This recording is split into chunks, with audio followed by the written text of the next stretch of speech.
exploring the bush. Well, kind of. The road's actually just off there to my right, so we're not too deep into the bush, but we've got some nice forest greenery happening here. We've got a waterfall happening.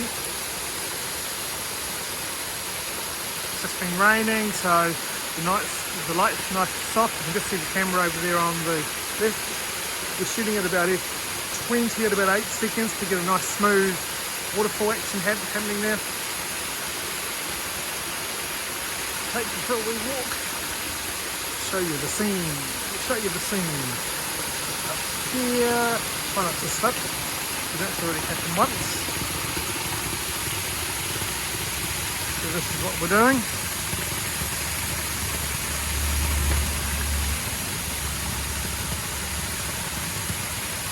Some of them are working out, some of them aren't.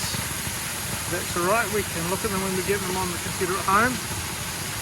The ones we don't like we can dump. The other ones we will have a bit of a play around with. There we go. That's what we're doing. I'll show you back around. We've got a few more compositions we're going to be exploring.